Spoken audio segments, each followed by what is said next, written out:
Updating settings, and we are live. What is up, everyone? Welcome back to the VR CruCast podcast. Thank you ever so much for joining us. Look what we got in the middle, bang in the middle. Look. Hell yeah, dude. We got the game director from Supermassive Games currently working on Switchback VR, Alejandro. How you doing, man? Thank you for joining us. Hello. Thank you for having me. It's an honor to be here among all of you. Mate, we're so excited to have you on the show to talk about some VR and stuff. Also, let me introduce our normal guests. We got Wes from Virtual Strangers. How you doing? I think you know how I'm doing. Like I'm over the moon right now. I've been looking forward to this all week, and I can't wait to get into it. Yeah. So basically, today has probably been the worst pre-podcast show we've ever had. Like everyone's trying to talk about Switchback, and it's like, no, stop. Next up, we got Eric Mash from QTC. How you doing, dude? I'm doing so much better today than I was yesterday because my PlayStation VR 2 has shipped. You've got a bit of a story though. That isn't the original PSVR 2. No, yeah. So the original one that I ordered in November has not shipped, and it still shows that it's waiting. But they returned my money to me in my account. So I don't know what's happening with that. The order that I placed at 4 a.m. Sunday morning, so over Saturday night, I saw that my order had refunded the money back to my account. So I just went into PlayStation Network, and store and bought a new one through PayPal, and they took the money immediately. And I just got a shipping like an hour ago. Shipping said it's shipped. It's hopefully on its way. Be here Wednesday. I mean, the only thing I've ever seen of that is normally when your bank thinks something dodgy is happening, and they're like, right, we're going to stop that transaction. Right. But they usually tell you, they're like, hey, there was a suspicious thing. We stopped it. Or even PlayStation would say your order was canceled because of it. Still shows that original order still shows that it's all good and everything's fine. So I may end up with two of them at one point. I don't even know. It's not a bad thing. I'll work with it. It's 220 FOV. Oh yeah, incredible. You get one for each eye. You can put it on the wheel of D. I thought about that. Way. I thought about maybe doing like a giveaway or something. I don't know. We'll see. If I get two, we'll do something. That'd be insane. Next up, we got Sadly Bradley with probably the best hat I've ever seen in the world. How you doing, sir? Doing good. I'm wearing the hat, so I don't do this all the time because that drives people insane. Who does it drive insane? When is this the thing? What happened? I didn't know about that. It's like free engagement on my channel. If I don't wear a hat and I just do this, I get like 200 comments of get a haircut. So yeah. But that's good for the algorithm. Yeah, that's engagement. I'm sorry I'm not doing it here. I'm really sorry, but yeah. Do it. If the numbers drop, I'm gonna tell you to take the hat off. Stop messing with me. And last but definitely not least is Skiva from Between Realities. How are you doing, sir? I'm fantastic. I finally came inside when I got my shipment notification for PSVR 2. I've been camping out at my mailbox, and I'll probably be there till like Wednesday, but I came in for this podcast. So stoked. Great day. Thank you for joining us. I mean, that is there is so much hype at the moment. There's so much hype. And I put out a little tweet this morning basically saying what an exciting time for the VR community as a whole. I know there's some people who aren't interested, there's some people who are against it, but I think in general, you got to be happy about it. You got to be happy this is happening, that Sony have come back. It's good for VR, man. Just any kind of, even if you're not into, if you're like, you're never going to touch a PlayStation VR 2, you got to be happy for VR. I mean, how many messages, how many people had, like, people were like, you know what? I've kind of lost it. I had lost it for VR for the last 6 months or a year. And I kind of lost some of my passion, and I'm excited now. I'm back in. I got a message from somebody from the Virtual Strangers community. His name is Derail. And because he had the same thing happen to him with his PlayStation order. So we were just kind of talking about it. And he said, I'm just super stoked. I've been out of VR for over a year. And I'm so excited for PlayStation VR 2. He's like, what he is telling me in these messages. I mean, he is super excited. And, this is a big gamer that games a lot flat, but literally he had lost it. But now he's like, I can't wait. I'm a bit speechless. So thing is, I know there has been a lack of games, especially top tier games for sure. And I know, like, a lot of the titles on PSVR 2, I guess the majority are games that you can play elsewhere. But, like, for example, Enhanced Edition of Star Wars, you know, like, I've just literally finished playing that, and I played the whole thing all over again because it looked so good. It was just like, wow. And I even quickly checked back to the Quest one, and I was like, I probably got an extra 40 frames going on today. It just, yeah, it's just great. It's just, I can't help but be happy about it. Thank you to Mr. Snowtoad for again gifting 5 VR CruCast memberships, dude. I really, really appreciate it. Thank you ever so much. I hope you like the logo. I will not be lazy and change everything to match up soon. It will be happening. Guys, what's your most anticipated like game for PSVR 2? What's the first game you want to play when you get it? Come on, son, you already know. Because my story is a lot like your story, GT. We both kind of started on PSVR, and among the very first titles that I played on PSVR was Rush of Blood, and this was my go-to demo. I mean, beyond the shark experience in PSVR Worlds, I put my parents into Rush of Blood. I put my children into Rush of Blood, and it's been seriously, and it's been kind of a special time for us, you know, having this surprise announcement whatever it was, 6 weeks, 2 months ago. You know, my kids, they're in and out of VR. They're a little bit more grown now. But it kind of has a bit of a sentimental vibe, seeing that we're not only going to be getting moving into the next generation of PlayStation VR 2, but we're going to be starting this generation the same way that we started the last generation. Yeah. And I'm very excited for that. Yeah, for sure. Yeah, for sure.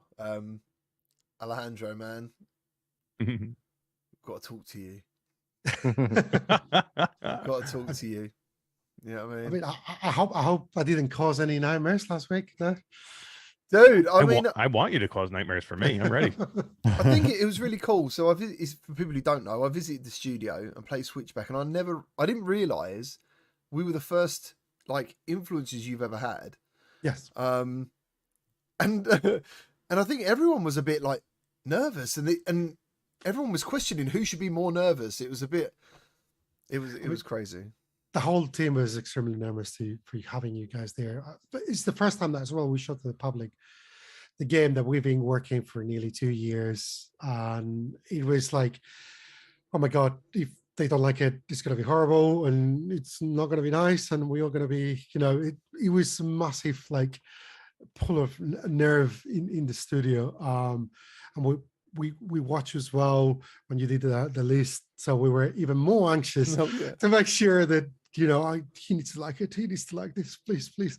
Testing the build, I remember coming on Friday, spending the whole day plus testing the build. Please, let be no bugs, no big bugs, no crashes, no nothing. You know, I mean, it's game development, so we're still heavy working on it to make everything perfect. So let me ask you. I mean, what made the studio? Because I think you said this isn't Sony funded.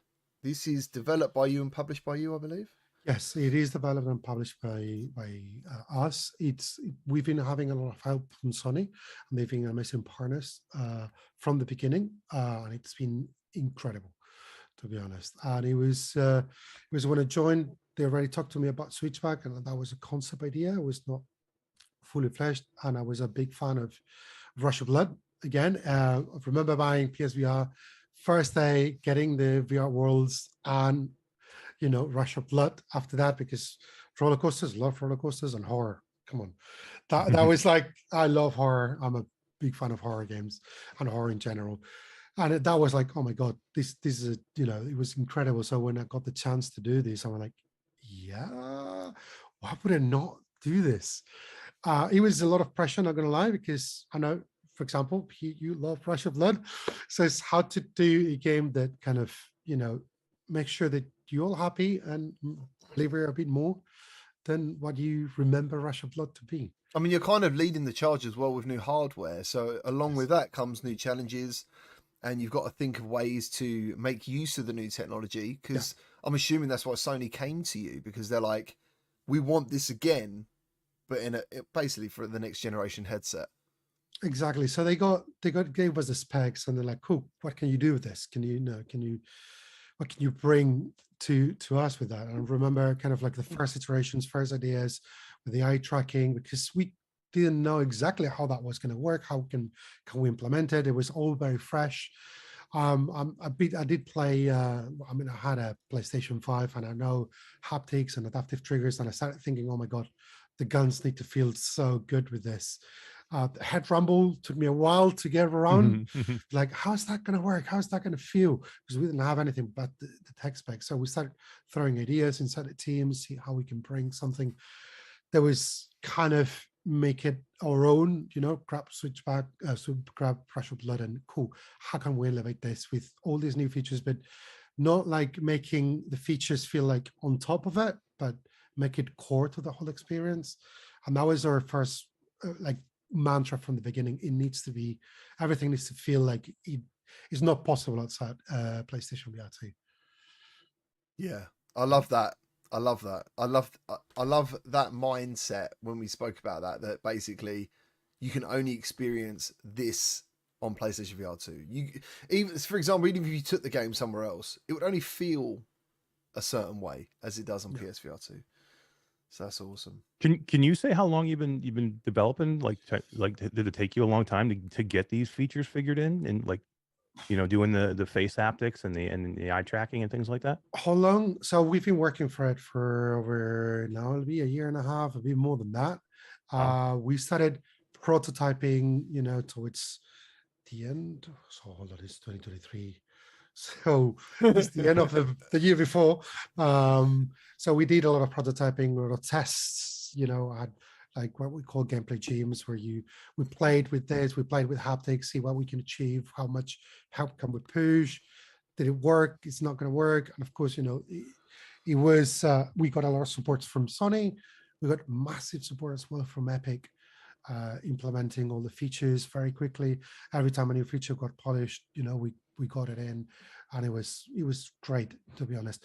It was a lot of iteration, not gonna lie, finding the right things, because we got thousands of ideas, but which ones actually stick and which ones feel good is a different thing, because you could have something, oh, that sounds like great, but then so they start playing, they don't feel that good, so. I mean, you could have probably just remastered the first one. That's kind of what went through my mind a little bit. Sorry, Wes, to cut you off. No, that was one of the things I was actually going to ask about. So good on you. So basically, I think what a lot of people are wondering is, everyone's super over the moon to get this expanded version of the first gen game that we love, that's an expansion in every way. Does this necessarily preclude, and I know you can't reveal anything, but does having Switchback necessarily preclude us from ever having a remastered version of the original game? So to be honest, I cannot say, because we've been so focused on doing this Switchback from the beginning. Like, we had no other thoughts at all.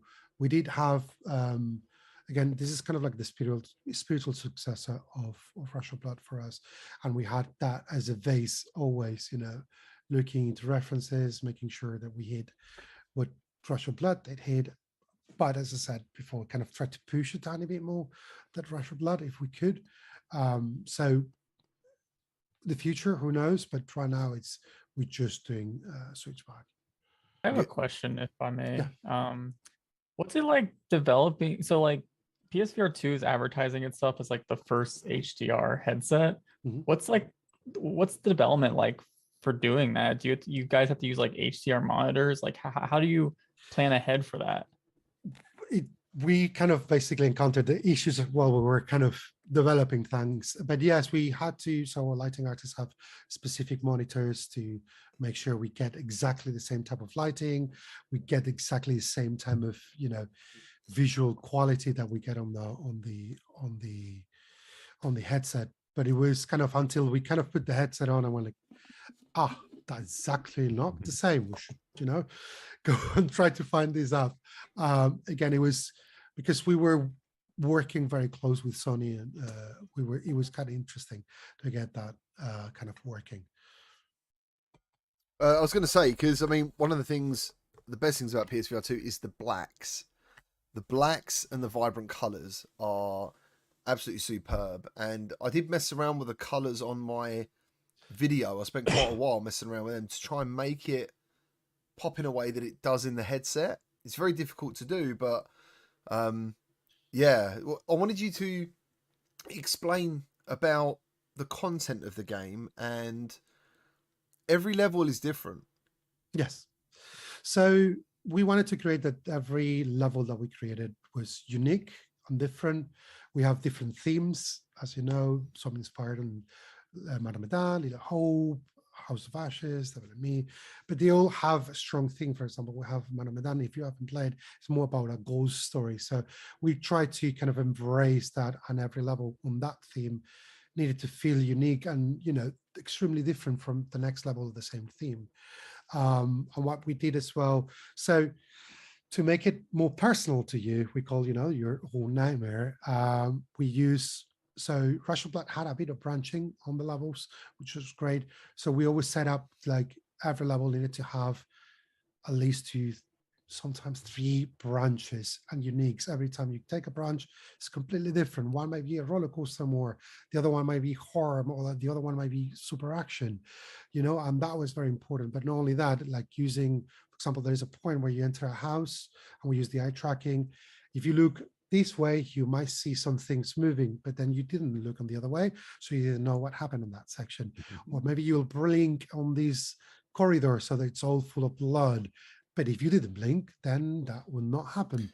So there is a lot of little things like this that you have to play and replay, hopefully, to get that element as well in there. But not only that, we hide a lot of secrets. This is kind of like an average playthrough, but then we hid, like, there's trophies around, there's references and Easter eggs about a lot of things.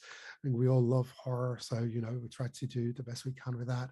But as well, we wanted to make it the experience to feel like you're there.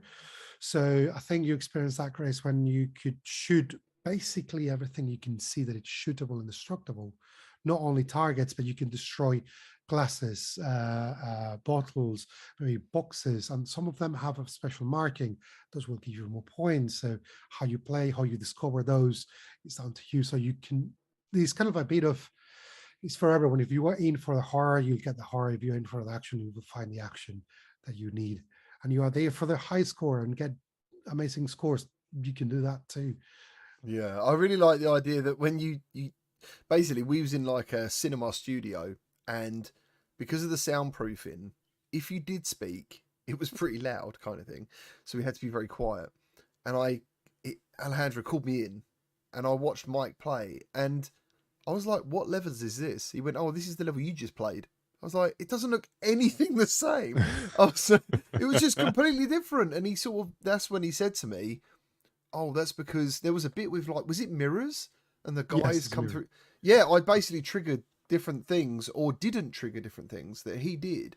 Yeah, it was crazy. It sounds like so much effort has gone into this. It could have been a very straightforward roller coaster horror shooter, and I'm not saying people would have complained about it. I think a lot of people would have been very excited just to see Rush of Blood and Switchback as I imagined it was going to be, but playing it made me realize it was actually a lot more. So yeah, man. Yeah, There's a meat tunnel, for God's sakes. What game has a meat tunnel? Oh yeah, that was it's a meat. That was meat so tunnel. messed up. I was like, what is this bit? And it was really strange. It literally is like, I kind of think of a roller coaster. It's like a nightmare, basically. It's like they try to take you for a roller coaster nightmare of a game. Yes, and you know, we try to explore that nightmare kind of to the maximum. So you might see a ship completely open, or you might go to the deeps of a cave, and where suddenly everything is falling on top of you. So it's trying to, you know, do crazy stuff as much as we can. And you know, that mid tunnel has lovely hands that kind of, with the head rumble, you might feel them as well, which is lovely. It was crazy. And it was Go on, Eric. What's It's- yeah. happened? Eric, Freaking Brad in chat. go on. He says, you know who else has a meat tunnel? Oh no! My mom. Not what we got guests. Oh my god! I'm so I sorry. couldn't I'm hold so it in. sorry. I ruined the entire Oh. game for everyone. I'm so sorry. It just brought in a new meaning of the level. Art is Mm, perspective. giving me ideas. There you go. No, but- so, So- we do have 10 levels on the game. We try to more or less an average of the time. If you do not die, we're trying to aim for 15 to 20 minutes per level if we can. Now, of course, if you go for the challenge, we have different difficulties, and that might take you longer. Or if you're very good, maybe a tiny bit shorter. Not much more, not much shorter, but yes. So you mentioned that there was no shortage of ideas as you were preparing to begin development for this. I've noticed in the chat a couple of times people wondering, assuming that the game does as well as we expect it to do, might there be a possibility in the future of paid DLC? That is a possibility that we are kind of thinking, but right now, again, it's like all Right. in. We did create some pre-order bonuses like the guns, different card, bobbleheads. Again, it's all cosmetics and they're all lovely. And as soon as we finish this, we might, who knows? You also mentioned a couple of times, and really through every bit of content that I've consumed around this game, it seems to be very heavily focused on PlayStation VR 2's unique features, which help to build immersion, of course. A lot of people have been asking about the possibility that maybe at some point you all might incorporate broadcasting telemetry data for those out there who have motion simulators, like for example, Gran Turismo. If you have the equipment, you can use a motion simulator to really get the ultimate experience. Is that something that maybe you all might look at down the road? We haven't considered it yet, but I saw some videos of that and I was like, oh my God, I would love that. I'm not gonna lie. I mean, I will be crazy because again, having the special roller coaster would be the obvious, but right now we're not considering anything at the moment. I would buy a Yatu just Yeah. for this game alone. Yes. Yep. It seemed to would. me that like a lot of the trailers parts that I've seen so far, it seemed like you're out of the roller coaster a little bit more than the first game. Am I wrong? No. You are on the roller coaster all the time. You are in a cart. It's a very different cart than what you had in Russian Blood. It's more Okay. themed. There is some cinematics in there, and we are telling very kind of intimate story. We're not hiding that you're about to die, and all this is a nightmare, and it's plagued by a demon. Go. Let me see. Played by Amelia Taylor, which is an amazing actress. And yeah, we do have some bits and bobs on different places to kind of help you understand where you are and where you were before the accident. And if you get out alive or not is depending on how you play. And that's one of the things that we always wanted. Dark Pictures has been known by choices, and we wanted to make sure that we had that. We had puzzles on this game. Chris kind of experienced one of them, and some of them have a victim in it where you might be able to save or not, or Wow. have killed, and that might inform how the final battle will happen, and if you have different endings on the game.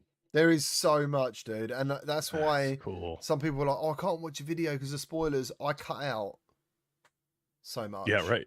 I cut out lots of stuff that I thought I want people to experience it. What I wanted to get across was the game's back. It's as hopefully everything everyone wanted from Rush of Blood and more. And there's even more like we don't know about. That was the point.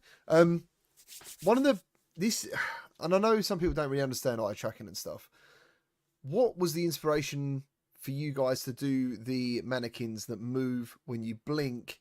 And also, can you just tell everyone that actually it does work that way? Because some people seem to not believe that you can make a game move that fast.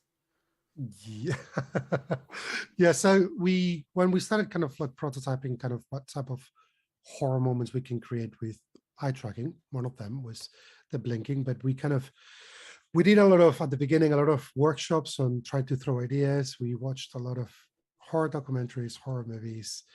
We kind of sat down watching kind of what we thought it was terrifying, how we can bring it. So we went from Doctor Who to kind of The Mist was another one. We had a lot of ideas coming in, and like, okay, what can we do this? And we had a very early prototype where we have a lot of kind of hang things, and every time you blink, we have them switch positions, and that freaked us out massively.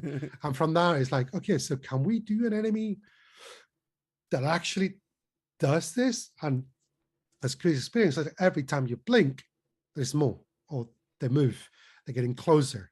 So, and the thing is that you're getting more nervous, and the more nervous you get, guess you what blink, happens? Yeah. When you blink.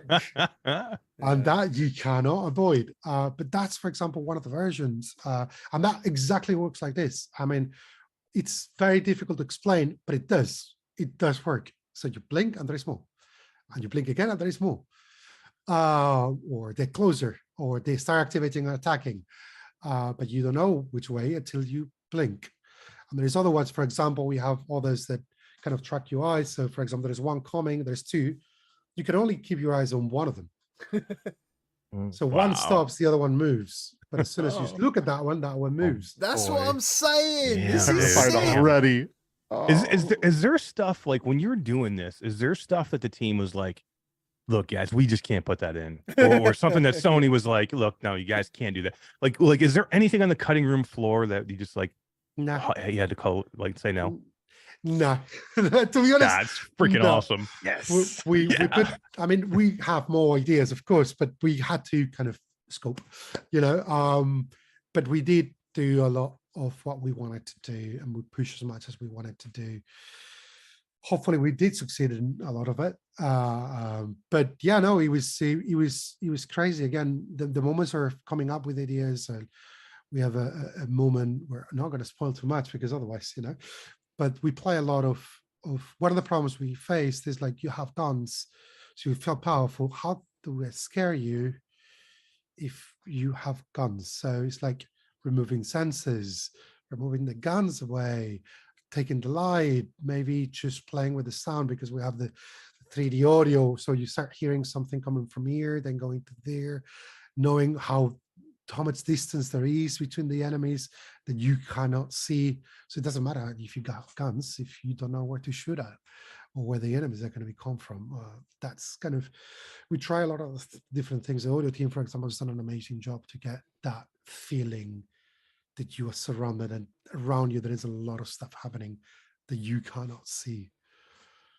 Well, I love this idea of using the eye tracking in a horror scenario, because we've talked about this many times before. If you know where the player's looking, then you also know where they're not looking, and there are infinite possibilities of what could be happening in that space. How much playtesting did you all put forth in that was kind of focused on, manipulating the player's attention now that you're able to kind of track what a player's focusing on? So we did quite a lot at the beginning inside the studio, and then we did kind of, we have external partner using a lot of, we did at least 4 or 5 play tests with a lot of players, to be honest. And we've learned a lot. There was a lot of course, stuff that didn't work quite well, but we kind of fixed, we improved, we iterated. Again, the same with the feeling of the guns. But as well, something that you need to understand is that on PSVR, you can disable the eye tracking. You can disable all that stuff. So the game still needs to work with all that stuff. So we did think about an alternative if you don't have that activated for whatever reason you might have. Yeah, someone just said in the chat, actually, I was scrolling up, they basically said if you had like an eye problem or, can you turn it off? So yeah, that's pretty cool. Yeah, so we did have a thing very careful, and every situation where you can use eye tracking, we use other things to, if you don't have it activated. Yeah. How I do gotta. Sorry, Wes. I'm sorry. I'm sorry. No, I was just going to say I got to imagine, even outside the context of using the eye tracking as a feature in the game, it's got to be useful data in the testing just to know what people are focusing on.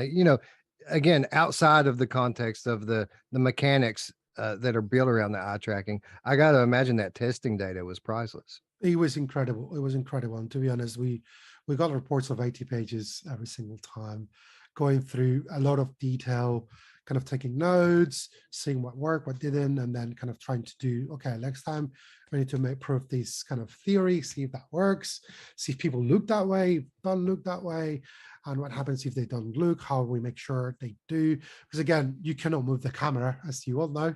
Grabbing your camera and doing this, it's not funny and it's not fun. And we did try that and did not work. But yeah, no, we did a lot of that stuff and it was incredible. It was really good. And I have to say that even some of, not now because we are a bit kind of already desensitized about that, but it did scare us a lot at the beginning as well. We got some frights at the very beginning. Every single time, hey, can you test this level? And you could see one of the level designers testing and fucking jumping around. Sorry, my language. Sorry, but yeah. So that still happens sometimes. So it's quite good fun. Is there anyone on the team who doesn't want to play it, or is there anyone on the team who? Do you know what I mean? Like, there is several. So the studio, there's several people that do not want to play it. I know one of the level designers that definitely will not play it. One of the level designers won't play his own game. That's awesome. Yeah, I mean, she's done a lot of the stuff that you see. She's just not. No, she's too afraid. That's crazy. Man, I had a similar. So people that know me know that I'm not like, I have a hard time playing horror games. But even still, one of the games that kind of made me this way was Rush of Blood. Because we were talking before the show, and I was telling you that I remember playing Rush of Blood, and it was really late at night. It was like 2 a.m, and something happened. This happened a couple of times, and I screamed. I literally screamed. That doesn't happen very often, and I woke my family up in the middle of the night. But oh my goodness, this game is this is. I'm so excited for this. It's such a conundrum for me because this is my most anticipated PSVR 2 game. And I'm really terrified of horror games, but I'm going to play this so much and I'm going to scare other people. And I'm just so excited for it. So I can understand why some of these people might not want to play, even though they're helping design the game, because this stuff is scary. It's truly scary. And with eye tracking and all that, absolutely terrifying. One question I have for you too is, are you using the eye tracking for anything other than terrifying people? So are you using it for dynamic foveated rendering or to make the graphics better and stuff like that? No, we're not using the eye tracking for any more than that. We're not using the full rendering at all.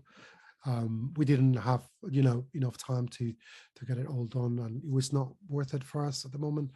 At the time, we decided not to go for it.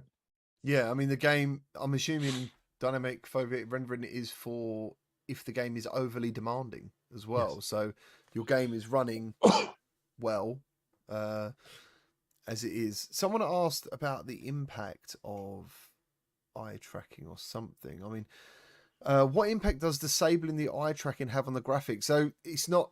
I mean, you can answer that if you want, but it shouldn't have any impact. So. Not at all. Not at all. Again, we're using that for gameplay reasons and for scaring people. And we have solutions for all that already. So if you disable it, you'll have literally the same experience as everyone else. Yeah. Nice. We find other ways to get around this.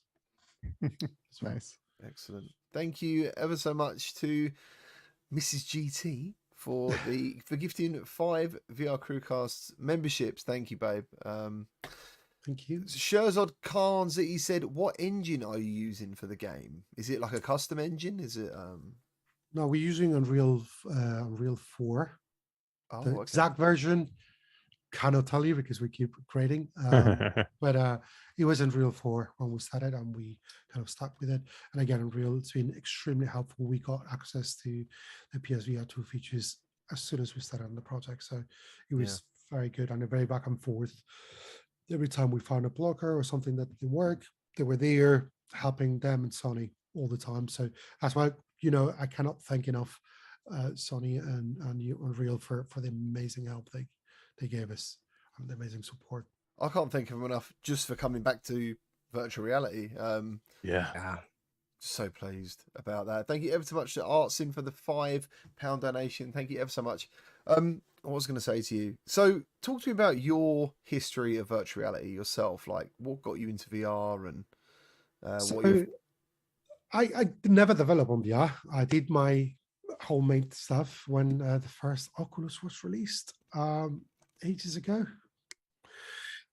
Got a kid home. I started playing. I tested everything I could test on horror, so I wanted to experience. There was one that you get a spider going from from inside your head, and you could hear it. It was awesome. It was incredible. So I did my own things at home because I did like it, but at that time I was not working on VR. But I was very interested, so I got into PS1. Played a lot of games in there. My favorite is Blood and Truth and Rush of Blood. I thought that was amazing on PSVR 1. Love the weapon handling on Blood and Truth, to be honest. And then I got a Oculus Quest at some point as well. Love Beat Saber. Oh my God. I did not do much exercise and any other things that I bought, not even in the gym. So when I got offered kind of to come on to Switchback VR, I was very excited because it's a new challenge for me, professionally speaking. And I've done a lot of games in the past, very different types of games, never horror, but I wanted to do something different, something challenging, and try to learn and how to do it, and hopefully succeeding on it. So, as a studio, Nice. do you feel like being at the forefront, I guess, of PlayStation VR 2 coming out, you guys have now got skills and developer techniques that other studios haven't got because they haven't invested in VR? Yeah. Do you see VR as a future in that way? Do you see, because basically I'll tell you my train of thought. I listened to IGN podcast today, and to be fair, it was good for me because talking to them was like talking to my friends or at work. I'm like, oh, VR. And they're like, yeah, VR, but it's expensive. Is it a fad? And I feel like saying, like, it's been around for a very long time now. It's not really a flash in the pan as most people think it is. And PlayStation VR 2 coming back is again at least another 2 years of that particular format, or 3. I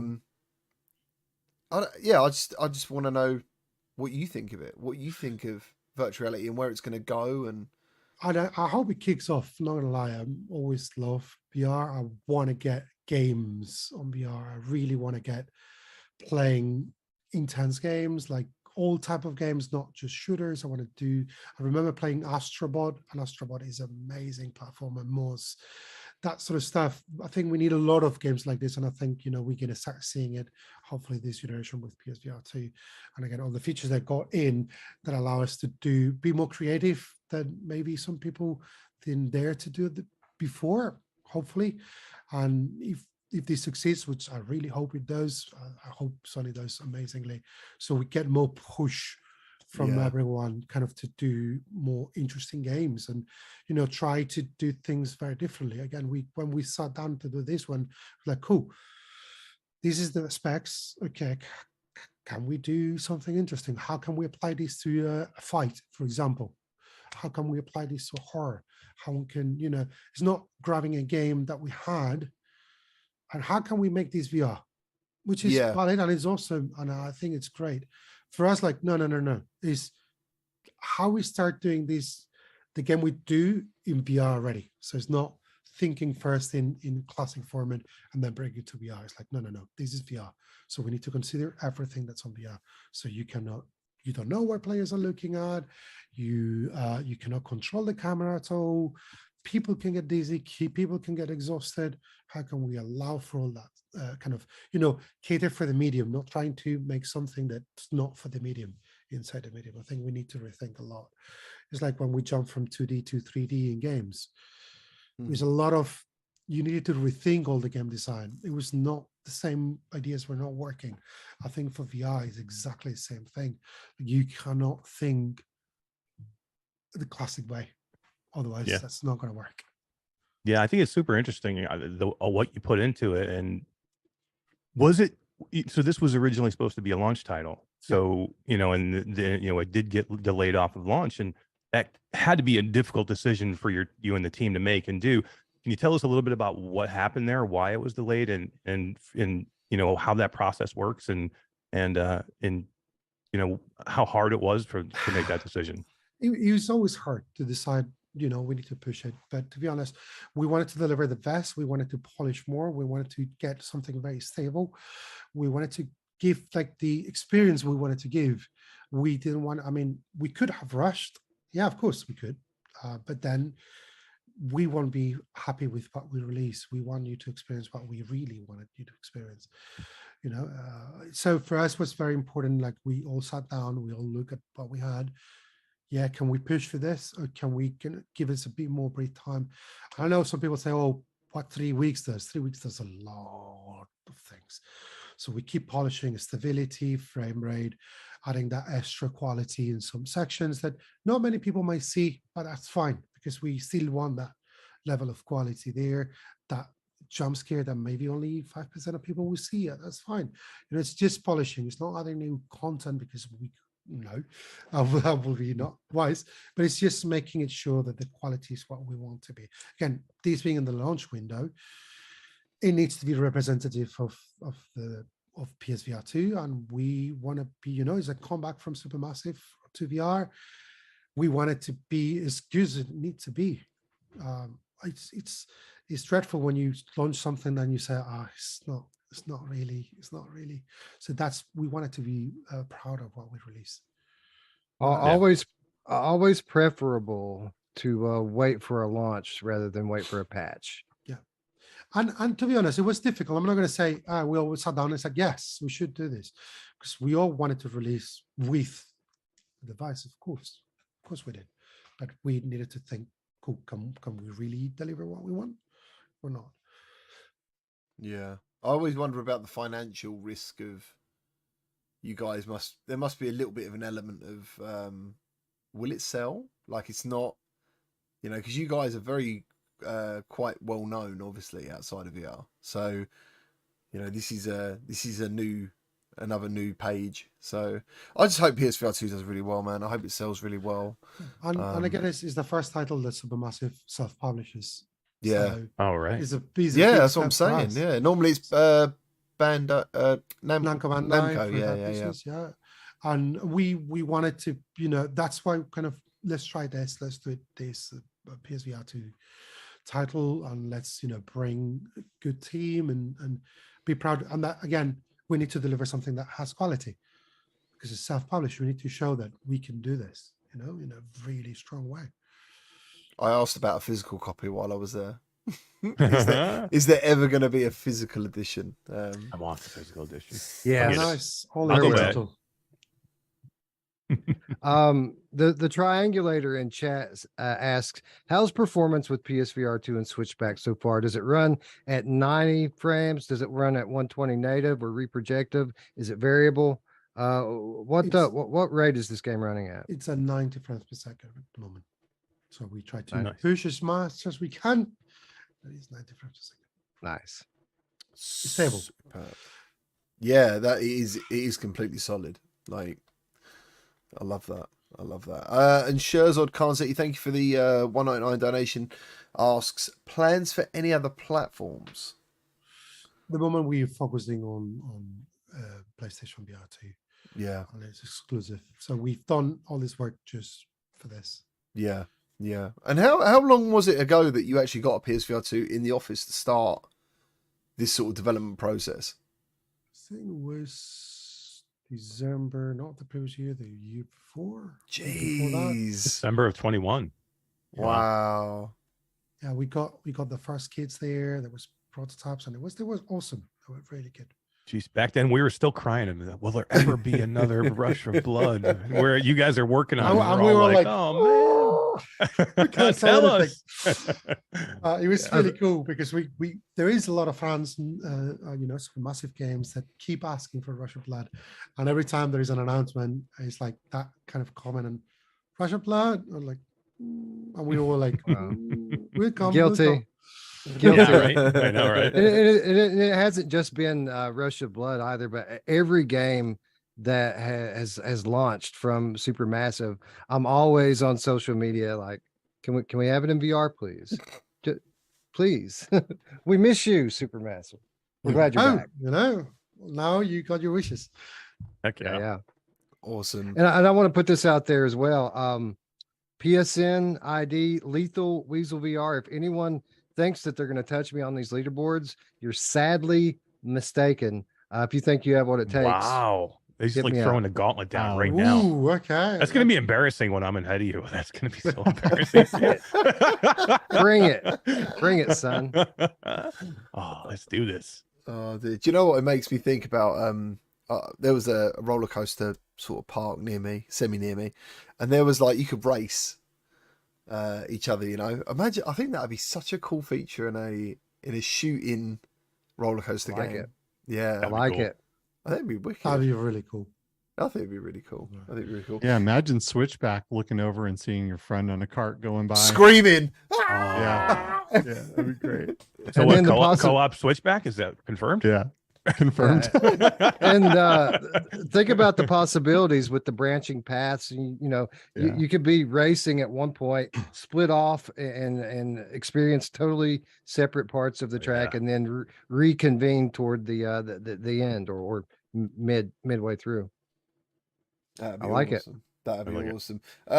So someone mentioned, I think it was Artsin. He said he loved the old Sega Model 1 to 3 House of the Dead. Did that give you any influence for Yes. Switchback? We all love House of the Dead, Time Crisis. Actually, there's some arcades here in London, like Four Quarters and N64, and we did go there and play quite a bit of those because we do love those, and I did play when I was a kid as well. Nice. Those, and it was very good. Now that you mentioned that, actually, for us, for example, having, you now remember the guns, and we had a very special care on getting the feeling of the guns very good. So we had the adaptive triggers. So we have tons of guns on the game, not many more than Rush of Blood 1. And then everyone needed to feel with adaptive triggers extremely different, satisfying to shoot or to use. I'm not going to say should, because we not only have weapons that should. But not only that the haptics as well feel extremely different, and you can feel the kick on the gun and as well the sounds. So we kind of spent a lot of time prototyping, getting that feeling extremely well. So if you go there, and even if you look at your finger, okay, you're doing like this, you will see your finger kind of squeezing that trigger, getting that resistance, and then kind of pushing. For example, when the magazine is empty, the trigger will be completely loose. There's a lot of little details that we added there to know that, how the weapons work, how they feel, every single one of them. It's very different. Awesome. I was going to say, in my video, I didn't realize how much noise and kickback the Uzis made. It was like being in an arcade back in the day of holding those guns. There was that much haptic. That is so cool. I think I'm more excited for this game. If it's even possible, I'm more excited now for this game than I was yesterday. And I told Wes yesterday, so this, like, we were like, what's your most anticipated game? And we were talking about this game yesterday at Virtual Strangers. And I said, I think this has moved up to possibly my most, like, looking forward to this game more than any other game. Thank you. That's an honor that you say this. One of the biggest fans I know is sitting right here, Wes, of Rush of Blood. I think throughout the years of us being friends, Rush of Blood has always been the game that we 100% agree on was one of the best PSVR games ever, and it was a launch title, which is crazy, and IGN gave it 6 out of 10. So Well, we could say a lot of things about IGN, but I don't really want to start down that path. I will say that this title has been an evergreen for me. So in spite of the fact that this is probably the first game that I finished on PSVR 1, but it also is the game that I probably finished more times than any other game. Like I come back to this game a couple times a year at least and play completely through it. And I tend to notice new things most of the time when I play it, things that I didn't notice before. Hopefully Love this is it. going to satisfy a tiny bit that itch with the new one. But yeah, no, we again we tried as well to make sure everyone knows. So the leaderboards is a big feature as well that we have. So every level has its own score and its own leaderboards, and you can check with your friends and the world as well. So you can switch between both of them. So if you want to do competitions with just friends, you'd still do that. And again, like at the end of every level, you will see your score, not only your score, but you'll see the highest that someone achieved on that level. That someone in your console has achieved on that level. So if you invite someone over, you can say, hey, try to beat that score. And you'll see it at the end of the run if they did or not.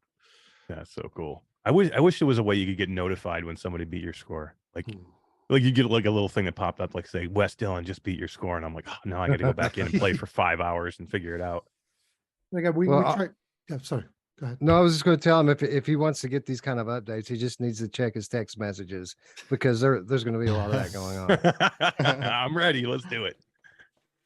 What's your favorite weapon in the game, Alejandro? Ooh. What's your favorite in this? Because I tend to always, in my mind, default to just thinking about the pistols for some reason. Like, if I think of any weapons, I mean, I think of the shotguns, but the pistols just always are in my mind. But yeah. So for me, I love the revolver. It feels really good. It's powerful as well, isn't it? Yeah. Yes. But there is one that I kind of quite fun, which is the we have a taser. Oh, okay. Nice. Whoa. That's actually quite good and fun, and you can do stuff with electricity that's quite interesting, and it feels really good because you can do a lot of interesting damage around. That's quite nice. And all the guns do they all feel different with the adaptive They're all triggers? massively different. So getting the Nice. Uzi, we have the Attack 9 as well, which is, a huge beast. And they will feel different, not only in the haptics, but the squeezing that trigger. And now that I've mentioned the haptics, something else that we tried a lot, which is we tried not only for the guns, because guns, yeah, it's cool. I think it's the obvious stuff.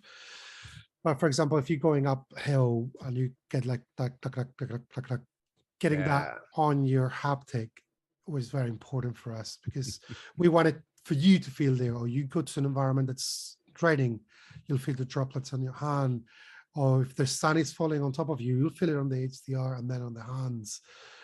So we did a lot of that thing that it makes you feel like you're there. You might not notice it, or maybe at the beginning, but then it will make you feel more on that place. So you go through mist and you'll feel that kind of small, let's say, wind going through your hands as well. So it's a lot of little details on that.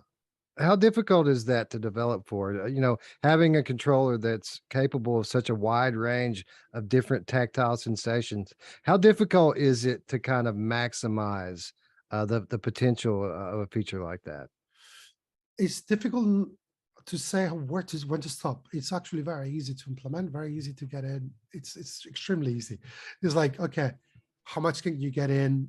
So if you're shooting, then kind of finding what's the order. It's more important to feel your guns, or to feel the wind, or to feel the enemy hitting you, or what it is. So that's kind of where, in terms of design, it's more interesting to say. But coming up with stuff like, for example, you will be able to feel the heart when you hear it on the screen. You will feel it as well on your hands, and believe me, that will put the heart at the same rate, your heart on the heart in the game. So again, it's trying to do interesting stuff, and it's all about, for us, it was all about to make you feel like you're there. And that's, for example, we want for your hands, have full bodies, your hands with gloves. We want you to feel like you, regardless of your race or gender, it's you. Okay, so that's very important for us because we want it to feel like this is you playing, this is you feeling it. So that the sense of presence there needed to be very good. Yeah.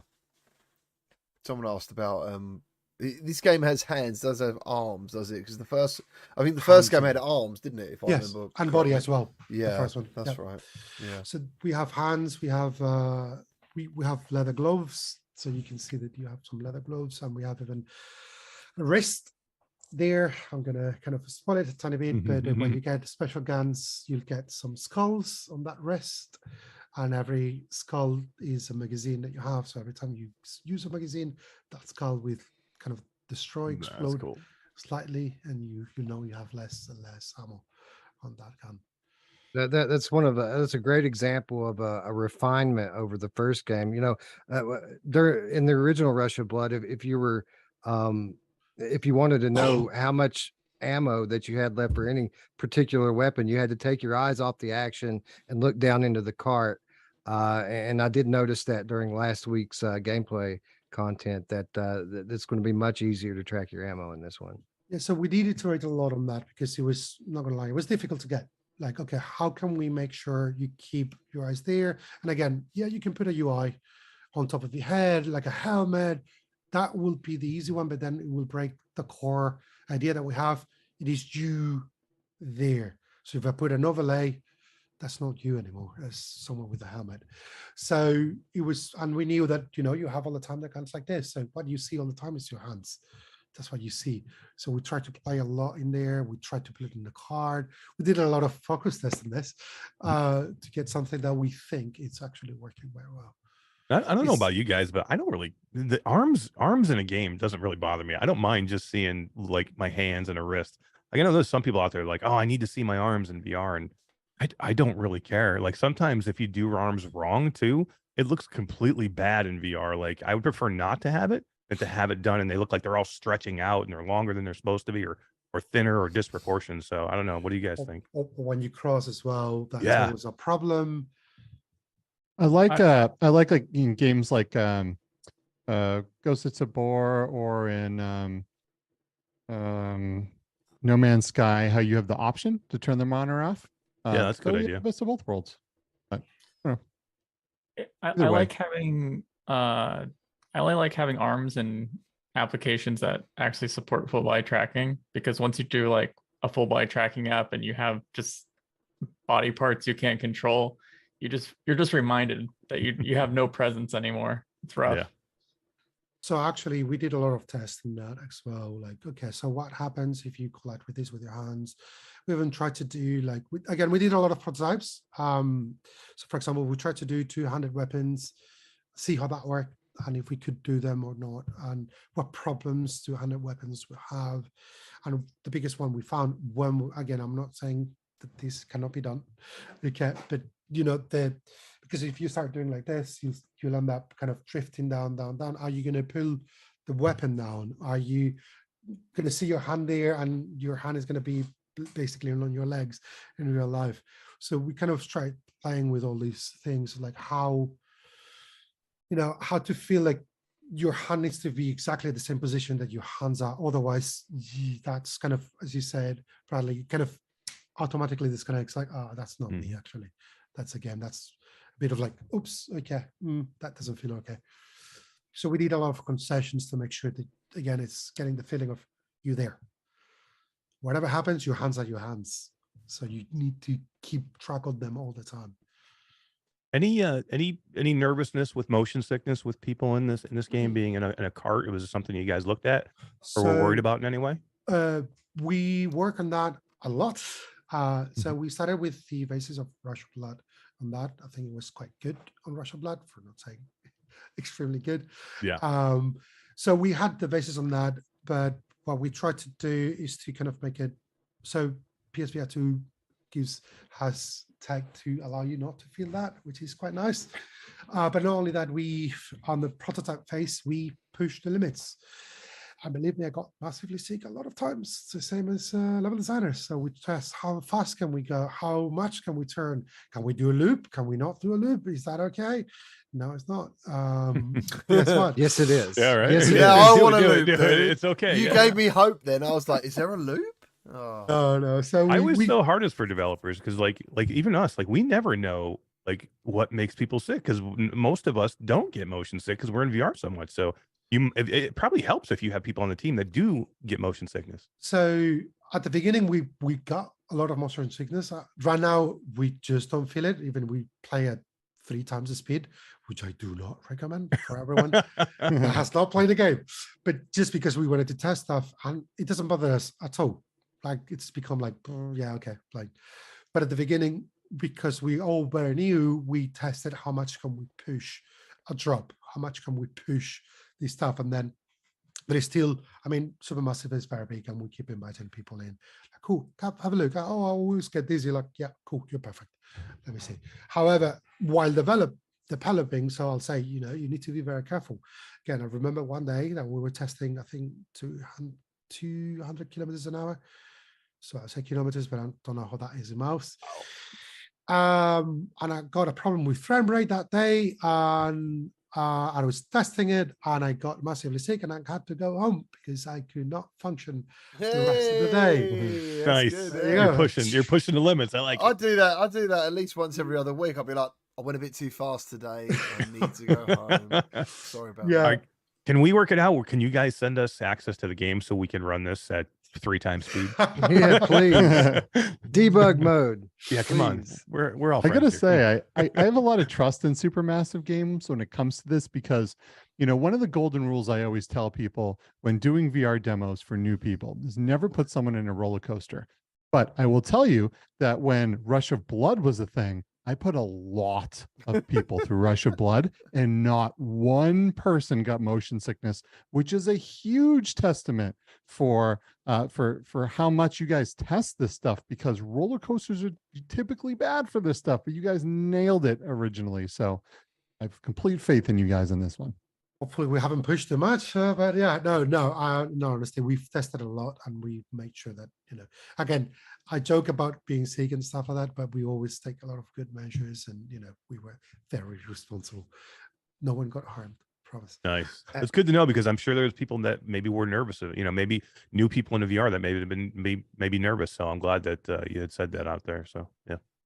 How much does this game focus on like the roller coaster aspect of it? Because I know the first game, Rush of Blood, we don't only hail it as the best rail shooter in VR, but we also recognize it as the best roller coaster in VR, because the roller coasters sections were so well done. You can really feel the movement, unlike a lot of the other roller coaster VR roller coasters out there. So should we expect in terms of ratio something that was kind of on par with the original, more or less?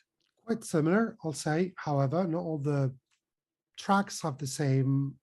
So if you choose one, you might not experience the roller coaster moment. So it will vary. So for example, the ones that Chris tested didn't have much roller coaster on them, but all the ones have big drops and big turns and stuff like that. So it's a bit of, again, the levels are quite longer. So we try to kind of keep you all the time entertained. If it's not with a roller coaster, it's a shooting section, which is not horror section, horror shooting, shooting on roller coaster at the same time. So we try to keep you all the time entertained. So we are trying to hit that balance. We hope we did hit it. Excellent. Thank What's you. your favorite level in the game? Oh no, don't do that. Don't. No. It has to be. It's the vampires. I'm just saying it right now. Did So- I experienced the vampires, didn't I think? Yes, you did. Yeah. Yes, you did. Yeah, Those I big didn't things. upload that level, but yeah. So can I say 4? Say what? 4 instead of 1? Mate, you can say what you want. Absolutely. Sure, Hell yeah. show. Bit sequence. So the thing is, so that's what we tried as well to achieve, is like from the beginning we thought, okay, ghost ship, it needs to feel very different to being hunted by witches in the middle of a forest, being chased by vampires in a kind of catacombs in Syria, which being hunted by a killer like Jigsaw on a mansion. So it's very difficult to say, oh, this level is better because, or this theme is better. If you like let's say, forest and witchy theme, you can love those levels. If you like more like a, let's say, like a haunted mansion, followed by a killer, you will love those levels. So that's why I kind of choose one on each, because, so for example, Man of Dan, I think for me the best one is actually the one you played, which is the boss fight where you get the meat corridor, which is very good fun. Little Hope, there is when you get that UV light where you've been chased by a demon and you need to keep moving or the demon was going to get you and insta kill you. So, you know, you need to find how to move so the card will stop every single time. You need to find a way to keep moving before the thing gets you, and you have a specific UV light to find where to shoot. There is the one you played with the puzzles on the vampire. I was going to one. ask about the puzzles. Yeah, so I mean, Wow. was that quite? That must have been quite a big decision in a way, because that Yes. is nothing like that was in the first one. It was just like, you know, We wanted to add more, bring more, because if we keep doing all the time the same, you end up feeling bored. So we did do a lot of prototyping on, can we do puzzles on a roller coaster? Is that possible? Is that even entertaining for people? Don't get me wrong, this is not a puzzle game, okay? You're not going to be faced with like The Witness or stuff like that. No, I guess I was a bit of a guinea pig in that way. Yeah, you were. Yeah. But no, we did a lot of focus tests as well to see, and we got, you know, people loved it. All of them loved it. Some wanted more. Some thought they were just right. But so that's very good, and that's something that, you know, again, every now and then keeping you discovering new weapons, and every puzzle is not the same. So every time you find a puzzle, it's completely different from the previous theme. One uses UV light, the other one uses flare guns, the other one uses tasers. So it is keeping you all the time surprised and finding something new to do, so you don't get bored of just shooting enemies and getting scared. Use your brains a tiny bit to just keep moving, not get killed, saving someone. So, and the last one is like, I think that the one you played, which is The Devil in Me, is Enjoy Your Stay, that you get in. I actually like the other one, which is when you start getting traps that you need to solve in order to move or get squashed by a grinder, by a glass, by an incinerator. And if you don't manage to find a way to get out of there, you get completely killed. So that's actually how to use those traps against enemies as well, because you can use that against enemies. As long as there's no cooking level in the game, I'm good with the puzzles. As long as I don't have to do any cooking, or if I get to a level where I have bats for hands, I was waiting for that. Other than that, I'm all good. So, You can put me in anything else. So burning enemies count as cooking? Because cooking an enemy. I guess it would, yeah. I guess there's a tiny bit of cooking then. Oh, okay. Well, I'll do it anyway. If there was any sort of previous franchise as a game that isn't in VR, what sort of game would you love to see that happen to? You know? Oh, I'm gonna go with Dead Space. Oh man, good choice. I'll shit my Good pants. I shit my pants already. So, my language. Yeah. So I love Dead Space. I hate it a lot because I really get very scared on that game. I would love to be in the Ishimura, those corridors, but making it like for VR. So I don't want to experience the same game there. I want to experience something unique. Oh my god, I can. Yeah, it's getting him now, scaring him right now. now. Yeah, I'd love that. I think there's a lot of mods that I think a lot of developers don't even know exist for VR games, like Alien Isolation. You can play in VR.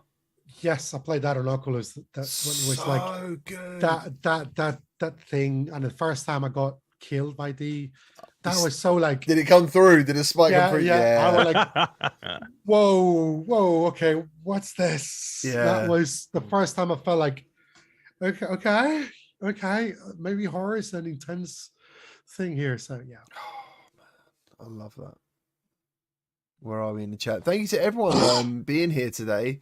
If you've got any questions, please add them now. I do apologize if we've missed any. I'm sure there's questions we have missed as we've been going.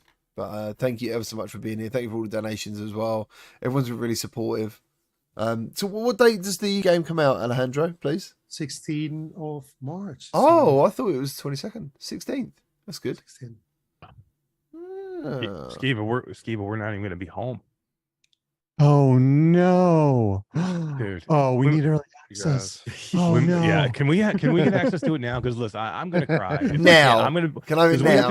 we have to be a GDC, right? We have to be a South by Southwest and GDC, so we need to be able to play now.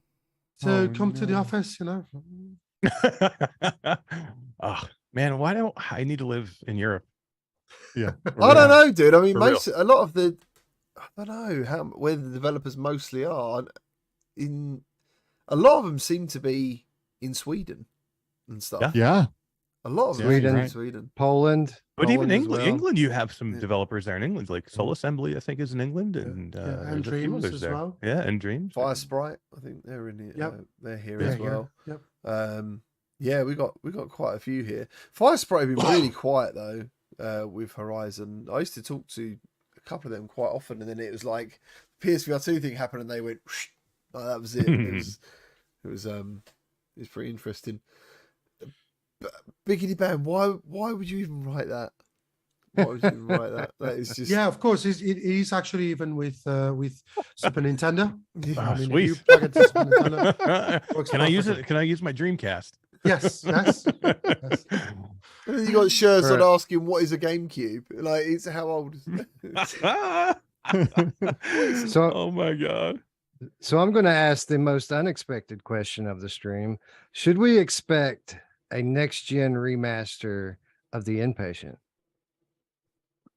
So unfortunately, I cannot say anything about that because I mean, the whole studio's been up behind Switchback, so we haven't done Right. anything else. Good answer. How many people works on Switchback? Oof, that's a good one. Because I'm imagining that there was probably another project happening at the same time as well, or is it all? I mean, the studio has a lot of different projects going on. I mean, we're working on that pictures. You know, there's the Quarry team finished the Quarry not that long ago, so there is a lot of people in the office right now.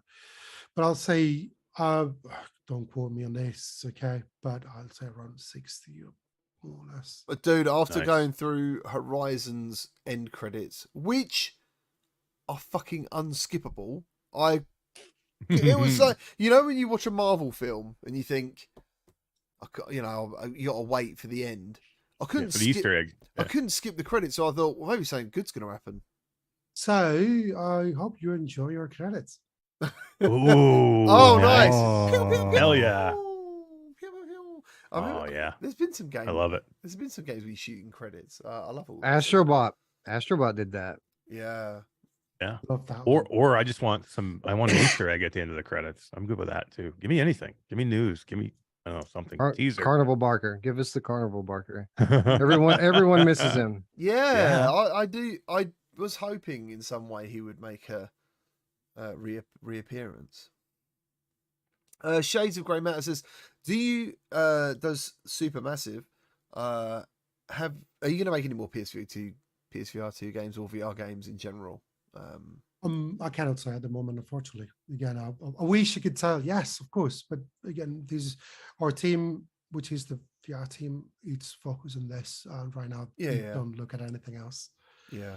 Go Nice. buy it, everybody. Go buy it. Everybody go buy Exactly. it, and then go tell everybody else Yep. to buy it, and then they tell everybody else to buy it. So then Supermassive has to go, man, we need to make another VR game because this was hugely successful. Yeah, demo Yeah, it. the more buy it. people buy, the more they'll do. That's how it works. Oh, what was I going to say? So, who here now has their dispatch notice of PS? Brad, are you getting a PSVR 2? You are. Yeah, Oh, thank yeah. God for that. That's all right.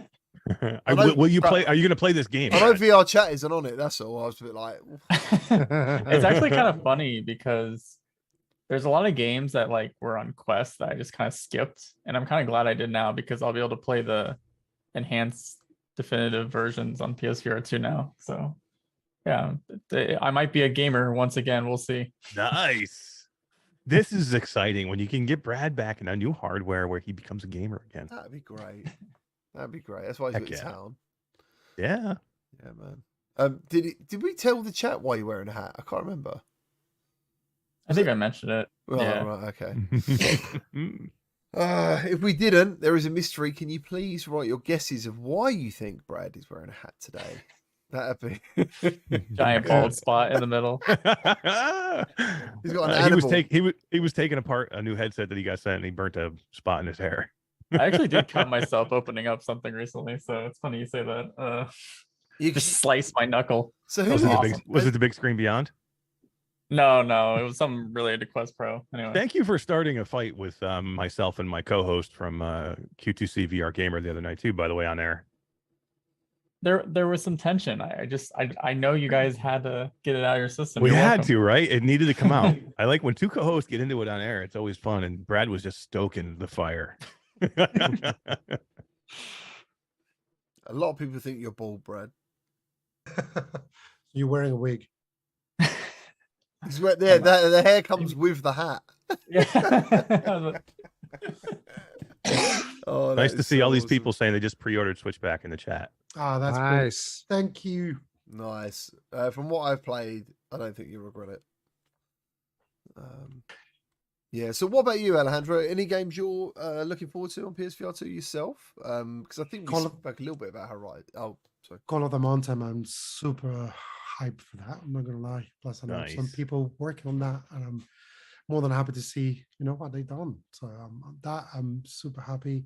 I want to play Village, Resident Evil. Oh man. Yes. Because I could not finish the previous one. So it's the Resident Evil 7. Wow. PSVR Can't 1. finish it.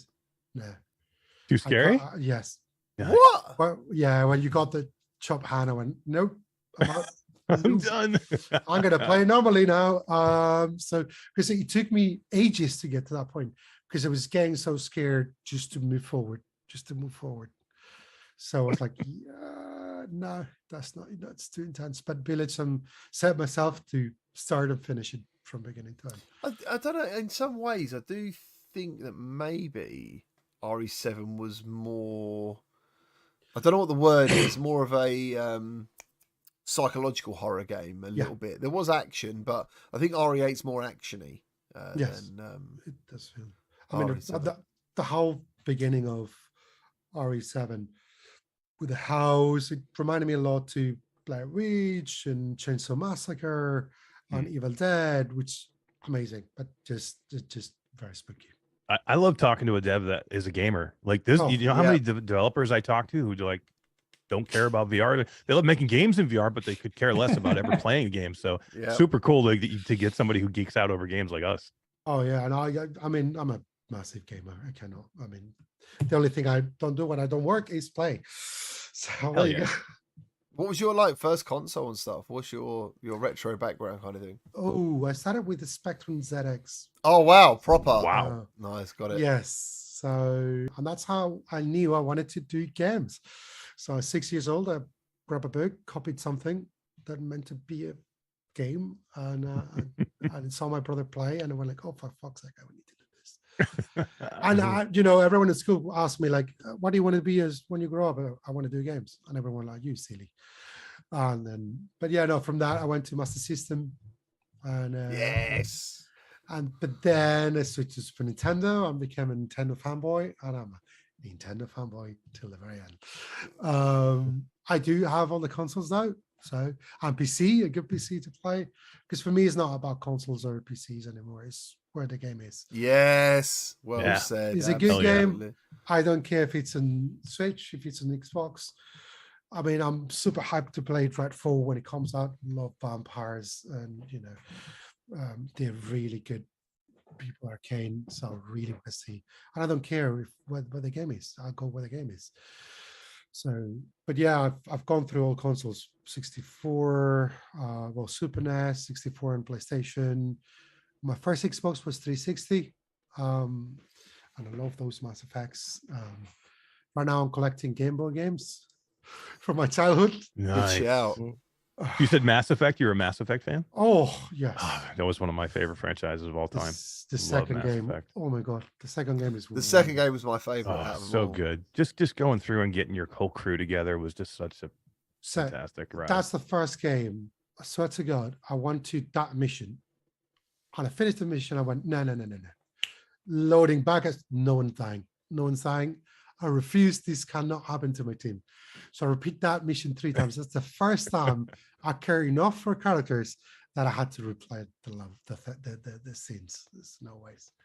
Yeah, That's I mean, right. talk about game design and what you do. I mean, that game design of that game to get you involved and get you thinking about, and that whole process. It was a gameplay of getting your crew together, and then it was like making you care about them, and then putting you in situations where you had to make decisions. It was so smart. Yeah, man. So you're now the game director of a game launching on a PlayStation platform. How does that feel? I can't imagine. I mean, I've been very lucky to be part of playtesting games, but you've helped create a game. Like, how does that feel? It doesn't feel real. I'm not gonna lie. I still don't believe it. You just So, don't address it. You just pretend it's No. not happening. Yeah. So that's what I mean. I get hype when I come with like people to talk to people like you, or for you coming last week, because it doesn't feel real till this. For me, it's like, yeah, I go to work, I played in the game and enjoying it, loving doing this, love my team to bits, and we do a lot of stuff together. But it doesn't feel real yet. So I know we're all going to see streamers, look at comments. The day of release, we're not going to work. Hopefully my boss is not looking. But we're not going to work. We're just going to see reviews. We're going to see, like, we all love to see how people react to our games. And when people get scared, when we love to see people get scared, that's when we realize we've done something. There's a lot of people on the team that are in denial that we're finishing the game. That's like, no, we still have a lot to go, still another year, something like this. Not because the game is not ready. It just doesn't feel true that we're finishing. Nice. And I feel honored as well to be part of the lineup. For me, like, I remember when I saw Resident Evil, all the games that have come in, I went like, oh my God, are we up there? Yeah. Ooh, that's scary. Yeah. That's a lot of love to feel, a lot to get there, and make sure that you are there, and you not let anyone down. It's true that when you do games, you kind of, I do believe in the game massively, same the whole team, but we stop being objective towards the game, because we see what's not there, what's missing, what we can do more.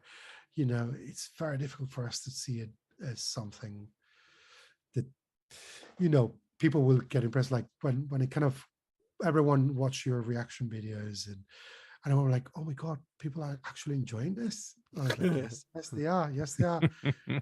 It's not, I think we should push more for scary. Like, no, it's fine.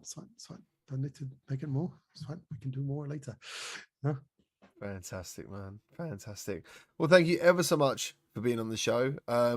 Is there any other subjects you think we should talk about, apart from everyone's just really excited to get their PSVR? Because it is PSVR 2. Is it tomorrow, isn't it? Is it Eve? Tomorrow's PSVR tomorrow's 2 Eve. Yeah. Then it's the 22nd. It's exciting. Like, I need to clear my schedule for the rest of the week. Like, we should just cancel Virtual Strangers Wednesday night. Like, there's no way we're going to want to be on live. Are you actually going to? Yeah, wait, that is a we good should just point. cancel. I couldn't do anything. Well, cancel right now. I literally. Well, for the record, we go on the air at midnight, so we're gonna have a little bit of time before we go live. But if you feel that strongly about it, Eric, I can handle it on my own. So Ooh, I might just hardcore. stream. I might just stream. There you go. Do you know, Wes, on that day? When is this? Wednesday, isn't it? 22nd. That's if right. you do this show, I'd love to be part of it, just to talk to you about it, if that's okay. Yeah, if you can get up early, sure, absolutely. My Yeah. wife 5 lets me, a.m. yeah. 5 Book a.m. it. You got to get up. Book it, son. Book We're it, in. son. I think there's going to be a lot to talk about. It'll be Yeah, fun. it's so much. There's so much for everyone to take in. It took me days actually to review it properly, because there's that initial fucking hell, this is brilliant, and then you've got to go, right, hold on a minute, calm yourself down, start making notes, start testing stuff, but I think everyone's just going to be so happy. Right? Yeah, I don't know what I'm going to do because we're going to have that limited amount of time between when the thing gets here and when we go live later that night. And I mean, obviously they're the obvious ones. There's Horizon and there's Village, but there's other stuff too. Like I want to play Res. I want to play Yeah. Tetris. I want to play Thumper. I want to play the Light Brigade some more. Like, so what do we go for first? I still really don't know what direction I'm going to go outside of, Village, of course. I think I'm going Uh, GT7. I'm going to give him to GT7. And remember, think- it might not come until nighttime. Like it's not going to show up at your door at 9 in the morning. No, it better. It's What are you going- don't, it's how dare going you, to show Skiva? up. How dare you, Skiva? How dare you even say this? Remember the What the boring heck, facts. dude. I'm gonna be out there. I'll be out in my neighborhood looking for the UPS driver, dude. I'll be Yeah. like, Dude, I'm going for right real. back outside. if I to see camp something by my brown mailbox drive by, right after the show. Oh my god! Do you know? I mean, I just can't wait. I mean, some of you have seen Horizon, though, haven't you? You've seen Horizon. Yeah, I All played of you 30 actually. minutes of it. Yeah. yeah, I think we've all played it. Be interesting. Oh, Alejandro hasn't played it. You see, you shook your head. No, I no. haven't. It's going I to mean, be I've seen the interesting. videos, but I'm very interested in playing it. I don't lie. It's an Well- excellent production, is how I would describe my experience with it so far. It's very polished and really is a new level in those terms. Yeah, I'm Yeah, trying to playing that think. solidified my excitement. Just I almost felt like, am I getting too hyped for this? And then I got into Horizon and I was like, nope, not hyped enough. Let's go. Yep, it's hype Let's levels go. increased.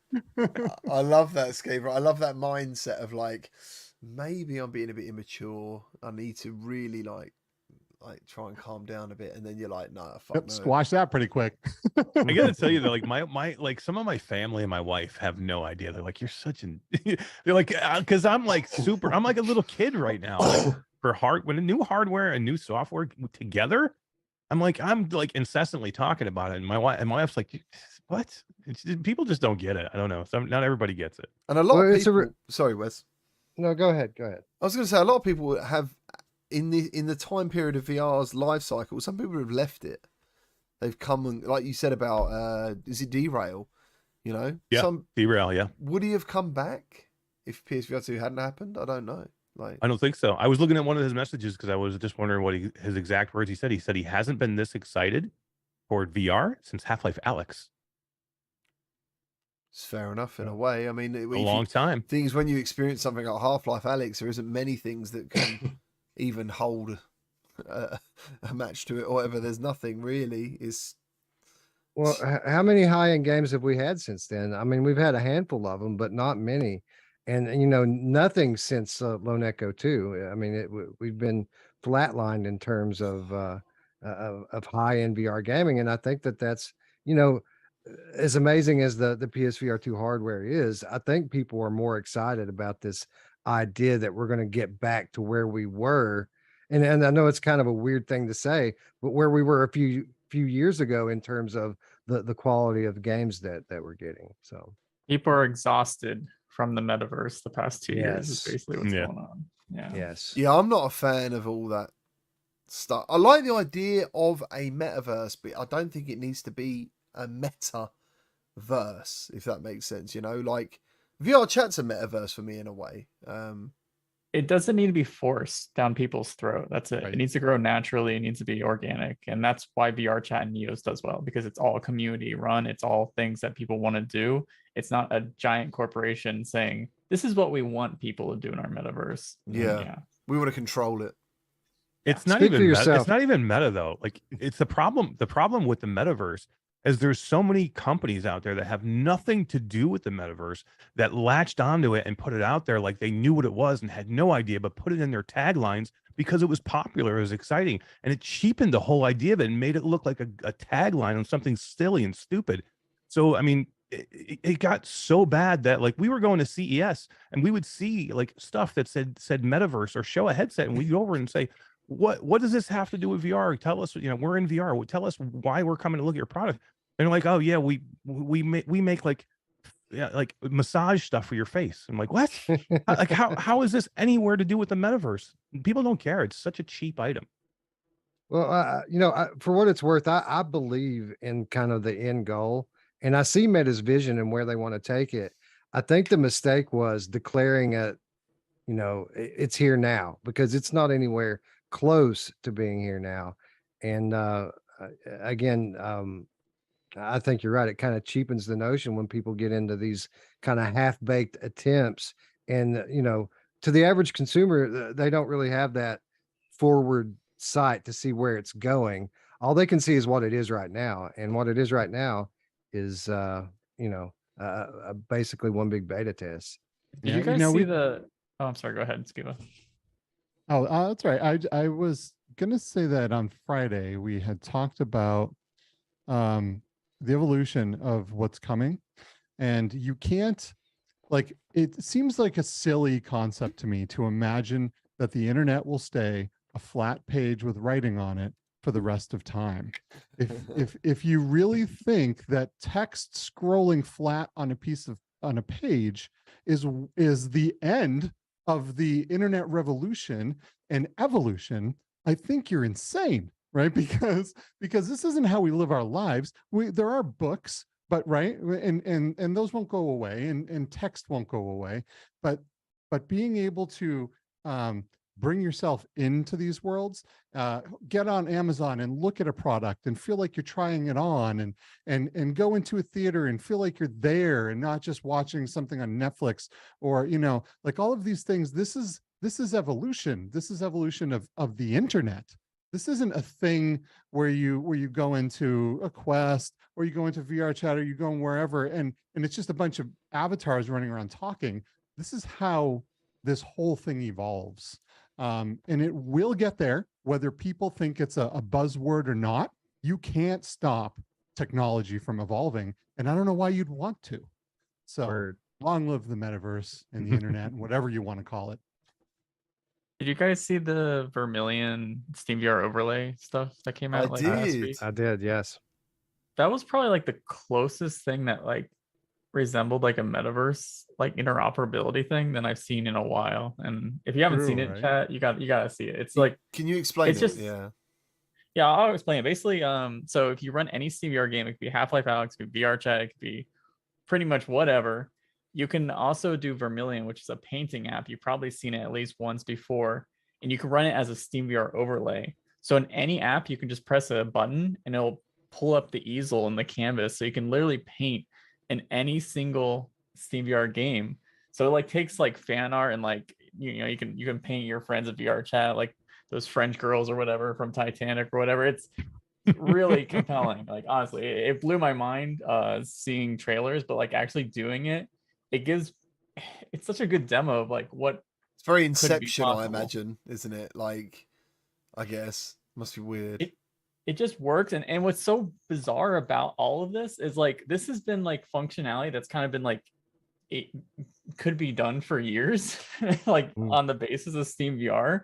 And it just took the developer Vermilion just being like, I really want to do this. And then like a bunch of developers are like, hey, you might be able to do this if you do this. And it sprung to life. Like there was no funding, it was just completely organic and out of love and like dreams. And that's the power of It's a free update, VR. I'm assuming. It's a free it's a free update. Yeah, it's a beta branch of Vermilion. So if you own that game, you can pretty much do it right now. So That's it's super awesome. cool. I've still got my Bob Ross wig, so I might Who's gonna do it? I might try it, man. I just remember Hell yeah. seeing someone painting in Half-Life Alyx, and I was just like, so surreal, like the merging of two different realities almost is it's crazy. That particular idea is crazy.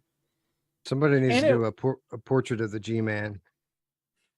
Cool. Yeah. And it worked because the way Steam VR overlays works. If you're using like an Index or Vive Pro or whatever, you can still open up your pass-through view and have the easel in your real life room too. Again, this was all baked into Steam VR. It's just no one done it. Yeah, and it's just crazy. Like all the resources that other companies spend to just get that functionality, and it's just like just hanging hidden in Steam VR. It blows my mind, honestly. I love that. I love that. Thank you to Paradise Cave Oh, for yeah. the £2 donation. He's put Brad versus Boz. Brad wins because he has a dragon. Have you got a dragon? You got a dragon? What is he talking about? Have you got a dragon? Is a luck dragon. It's a long right? story. Fair enough. Biggity Bam, thank you ever so much for the $10 donation. He's put thoughts of a possible, and I'm sure some of you remember, PlayStation Home comeback. Do you remember PlayStation Home, Alejandro? No. PS3, I think, right? It was, yeah, I think it was PS3. I'm gonna guess it was PS3. I don't It was think I ever PS3. used It was pretty cool, man. It Yep. was ahead of its time. I liked it. Yeah, it was. It was like a little it was like almost like a Second Life looking thing where you ran around as your PlayStation avatar and you hung out with people and you chatted and you could go to like theaters and people's houses and hang out and decorate your pad and like it was really cool. And you know, as soon as PSVR came out, I think everyone was like, this Yeah. is where PlayStation Home needs to be Yeah. in VR. Oh, I remember. Oh, yeah. Yeah. Okay. It was I a think I third remember. person, like Yeah. Mhm. Yeah. Yep. Yeah. Yeah. Yeah, they had like a yeah. bowling alley. You could go in and you could actually Shops. bowl. You had like a mall. You could go in and you Oh could my buy God, clothes yes. and buy Yeah. stuff for your place. That I was mean, not it the was pretty time. cool. That was not the time. There was, I think, there was we as well did something Yeah, similar. Miiverse. Yeah, Miiverse, Right, there you go. Right. And there was Oh Xbox. yeah. Yeah. Wow, I forgot all about that. Yeah. Oh, that's cool. And actually, there was a version 3DS where you could go on adventures and stuff like that as well. I love the 3DS, dude. Oh, That's my it's still my favorite handheld of all time. Yes, The technology in 100%. that So good. is so amazing. And it's got the only remake of Ocarina of Time available, and it's really good. Big fan of Zelda, so Yeah, man. You looking forward to Breath of the Wild too? oh my god, yes. I got a tattoo of two tattoos of the Breath of the Wild. So Yeah, I take it you can't show them. They're not on your butt, are no. I'm not going to show them because I'm my leg. But they? Nice. you know, yeah, I cannot wait for that. Oh, it looks so good. Oh, Brad, Right. you Brad. completely lost control of your hair now, Brad. So- What the hell's going on? It's out of control, bro. So This is when I don't do this all the time, so people now know why I Yeah, do right. this. you should get a headband as well. There you yeah. go. Get like a big, like, 80s white Where's the headband. I need You're working ears? out. Where's the ears? I was about to say I need to find my cat ears headband. I got it somewhere. I think it's Key Shinker. Thank you for the $5 donation. He says, "Can you guys talk about why increasing FOV is so hard? Why can a Chinese company like Pimax do it, but not the big boys?" So I'm a bit confused by that comment because Valve Index has got excellent FOV. I think it's like 100. Is it 120 or 140 or something? What About is it? 140. 130. Yeah, and PSVR 2 is 110, and it's a noticeable FOV. And when I say that is because you go from different headsets, Pico 4, Quest 2, everyone sort of argues like, what is it? Is it 100? Is it 95? I would actually say for the last 4 years, at least in my experience, they're all very similar. You know, it's not really anything I would go, yeah, that's really good. On the PSVR 2, it's noticeable. I'll say, for example, it's quite interesting because when you see the game on a screen, a flat screen, it doesn't show how much you can see. It's very difficult to show you actually what you get to see inside. Yeah. I've noticed that a lot of FOV too, and Brad can probably speak to this more than me, but with FOV, sometimes it's not about just the normal. You have to look at like the diagonal FOV and the vertical FOV that can change things a little bit and make it a little bit more than what you think it might be. Because I've noticed in some headsets, it seems better to me when the FOV actually is maybe listed as the same as something else. So I'm going to say there's two major factors here. And Brad, obviously, correct me if I'm wrong, but the two things are compute power and lenses, right? Because to render what you see in a headset is at 90 frames or above takes a lot of compute power, right? And to be able to expand that to 200 degrees or above, you have to be able to render all of that out. You then have to be able to take lenses and bend that light around your peripheral vision without creating an incredible amount of God rays and glare, right? So this is really, really tough. Where we're going to see this progression happen, I think, is because of companies moving forward with things like dynamic foveated rendering with eye tracking, because at that point, it's not going to matter too much what the peripheral looks like. You don't have to render that and use all that compute power. You're only going to need to render what's directly in the front of your vision. That doesn't solve the problem with the lenses though. And we're moving to pancake lenses to make headsets smaller and thinner. So, you know, all of these things with the lenses and the compute power offer an incredible amount of challenge with foveated rendering. And if you've ever used a Pimax, or I'm sorry, with just the field of view, if you've ever used a Pimax 8KX, let's say, and you put it on 200-degree field of view, it takes a NASA supercomputer to run that at like 90 frames a second. Like it is, I have a 3090, I have a beast of a machine, and I cannot maintain a good frame rate at 200-degree field of view. We just don't have the processing power. But eye rendering, dynamic foveated rendering with eye tracking, I think is where we're going to start to see progress in this field. And that is why I love this podcast, because of all those words that he just said. What do you reckon, Brad? What about the progression of it? Why has it taken so long to actually start seeing headsets getting that wider FOV? Because when people used to ask me what I wanted out of a next generation VR headset, FOV was always up there for me, because once I experienced the Index, which would have been in, I think, 2019, it was like an early build of After the Fall. It was the first time, and I was just like, wow, that has impressed me more than resolution. You know, frame rate and FOV seem to be my top. So yeah, why is it taking so long? Is that the reason in what you're saying now? Because compute power it's just not there.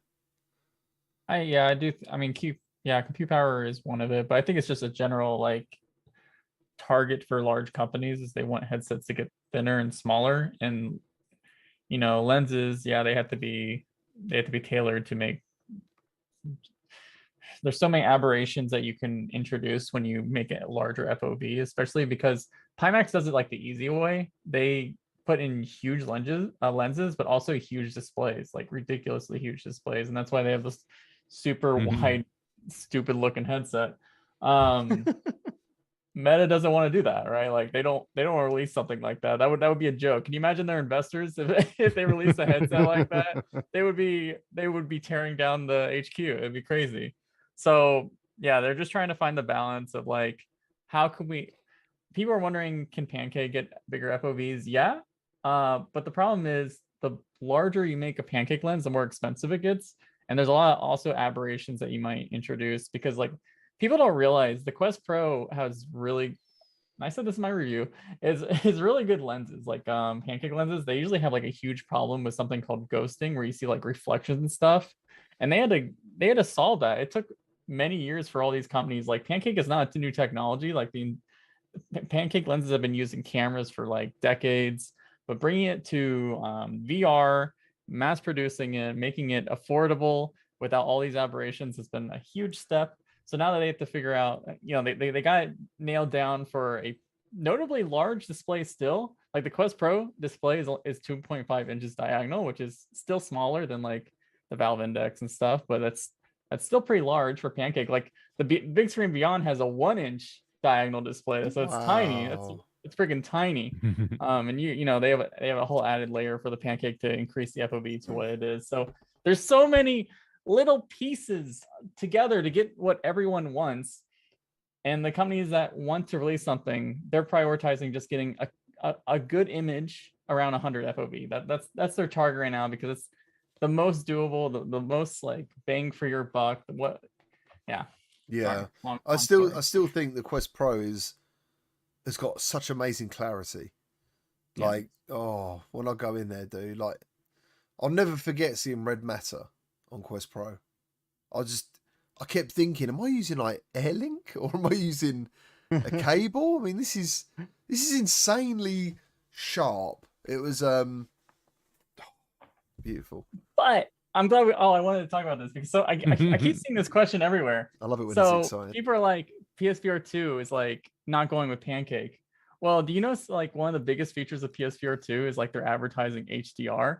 Well, HDR requires two things. One, it requires like a high color bit range, like 10-bit color, for example, which seems to be what I believe PSVR 2 is using, but also high brightness. And that is very important So they opted to have very bright displays with Fresnel lenses, which are pretty much like almost 90 to 100% of that light is going to get through those lenses. If they were going to use pancake, only about like 10 to 30% of that light would get through. So you wouldn't even be able to do like HDR colors and brightness with a pancake lens. So there's trade-offs for everything, and depending on your use case, Meta's prioritizing productivity early on. They want the clarity. They want people to look at text. But for Sony, they don't need that right now. They're trying to make something affordable, and they're trying to make something immersive for gaming, which makes sense why they're focusing the HDR with for now. So it makes sense why all these companies are doing different things. This is why I don't reply on Twitter though, because people are go, why don't they just use pancake lenses? And I'm like, if I'm not 100% sure, I'm pretty sure you don't know either, because you're asking the question. Dark Angel, thank you for the $6.50. Thank you. Thanks to all the crew. Thank you. It's just a nice. Thanks to all the crew for being passionate and sharing many aspects of VR to the gamers. Thanks. And thank you to all of you as well. That's why it's just called the VR CruCast and not the Quest PC PS CruCast. It's just VR. It's just really interesting when I don't think there's many people who know what they're talking about when they say these strange comments. I still haven't watched the bloody teardown of the PSVR 2, and I heard pretty cool. I know. I really want to watch it. And I saw I was sort of like, yeah, it looks pretty cool. And then Brad was like, this is one of the best things I've ever seen. Blah, blah, blah. And I was just like, geeking over. He would love it, and the controllers too. Like you got into like the controller breakdown too, right? I haven't seen it.